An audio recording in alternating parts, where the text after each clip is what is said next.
Les données de lit d'écoulement potentiel, ou LEP, illustrent non seulement le trajet potentiel que l'eau devrait emprunter en fonction de la topographie, mais également s'il devait s'agir d'écoulements de nature permanente ou intermittente. La grande qualité de ce produit est qu'il aide à avoir un aperçu plus précis et détaillé des cours d'eau présents sur le territoire, ainsi que l'emplacement potentiel des cours d'eau à valider sur le terrain. Ce produit est donc avantageux pour appuyer la planification des travaux d'opération forestière et réduire les risques de non-conformité. Selon les forestiers, il est surtout utile afin d'orienter le travail de validation sur le terrain, notamment au niveau de la planification et de la supervision des travaux. Jumelé à une validation sur le terrain, ce produit offre une connaissance détaillée du territoire qui peut servir lors des opérations de récolte, de préparation de terrain et de construction de chemin, entre autres. Les lits d'écoulement potentiel issus du LIDAR, c'est vraiment probablement une des choses qui a le plus révolutionné les opérations avec le LIDAR. C'est vraiment blanc ou noir, on voit s'il y a un cours d'eau ou s'il n'y en a pas.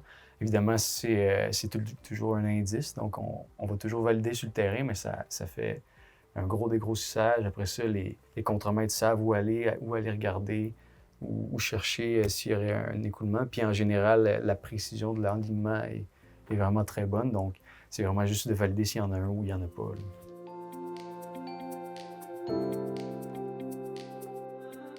On parle de lits d'écoulement potentiel, étant donné que ce sont des données qui sont extraites uniquement en se basant finalement sur des données LIDAR. Donc, il n'y a pas de validation comme telle là, sur le terrain qui est faite pour chaque tracé, mais c'est une donnée qui est vraiment beaucoup plus précise que, par exemple, si on compare ça à la donnée qui provient de la géobase du réseau hydrographique du Québec. Cette donnée-là, à l'époque, en fait, c'était vraiment dérivé de la photo-interprétation. Donc, on peut s'imaginer là, que si on avait un couvert forestier qui était super dense ou encore que les images avaient été prises en période d'étiage, on voyait peut-être pas toujours les éléments qui faisaient en sorte qu'on était capable de dire « Ah, j'ai un cours d'eau ici ». La donnée LIDAR, étant donné qu'elle n'a pas besoin de ces aspects-là, elle se base vraiment sur la topographie, bien, non seulement c'est que ça permet d'identifier des réseaux d'écoulement qui, par photo-interprétation, n'étaient pas possibles d'être observés, mais aussi, en plus, d'avoir un aspect du patron qui est beaucoup plus représentatif de son portrait naturel que ce qui, malheureusement, pouvait être numérisé à la main avec un effort, on va dire, un bon compromis entre effort et représentativité, là.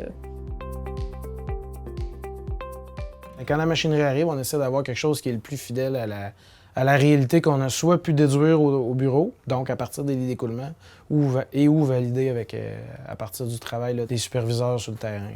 L'autre affaire, c'est comme exemple, ça ici, ça a tout été récolté dans les années 70. Là. De corriger manuellement, ça permet d'aller mettre le ruisseau au bon endroit, alors que lui, là, il est parti dans le fossé, puis il va mettre l'écoulement potentiel à côté. À mon sens, à moi, c'est soit une donnée informative qu'un superviseur part avec sur le terrain, puis là, il va être capable de faire sur le terrain l'exercice que je viens de dire, c'est-à-dire, bon, mais à cet endroit-là, bon, mais évidemment, le ruisseau traverse le chemin, je vais le rubanner de chaque côté, mais ça lui a permis de simplifier son travail, d'identifier la position du cours d'eau. Ou sinon, là, c'est de faire le travail au bureau avant, de au moins là, recorriger ça, renettoyer la chose, réinterpréter un peu là, les cours d'eau.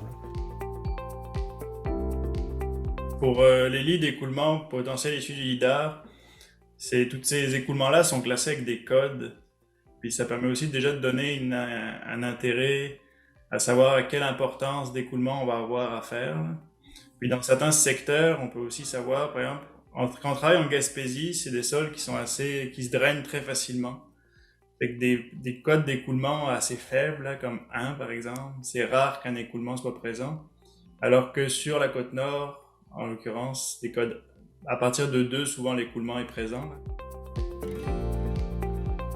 Le lit d'écoulement potentiel, il est surtout utilisé en récolte. Il est aussi intégré dans les GPS des machines pour que les opérateurs sachent s'ils longent un écoulement d'eau et puis quel type d'écoulement d'eau ils sont en train de longer. Ça nous permet d'aller voir si c'est un ruisseau permanent ou un ruisseau temporaire ou juste un drainage naturel. au fur et à mesure qu'il l'utilise, par contre, Il l'aime de plus en plus. il commence à l'aimer de plus en plus, puis les commentaires sont de plus en plus positifs au fur et à mesure que nos gens s'habituent à utiliser Oui, ça. absolument. Là, les contremaîtres, ils reviennent puis ils disent hey, finalement, le ruisseau, il passait vraiment au bon endroit. Fait que ça m'a permis d'éviter de retourner valider 3 fois mon rubanage ou peu importe. Donc, on a de plus en plus de bons commentaires.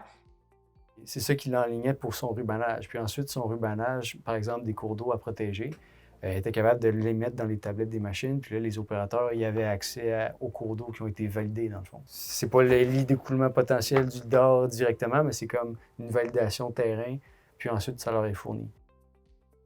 Pour ce qui est des lits d'écoulement LIDAR et des écotones riverains, c'est certain que les lits d'écoulement sont à faire attention puisque actuellement, la donnée est produite sans prise en compte des types de dépôts. Il y a quand même des validations terrain à faire selon les secteurs.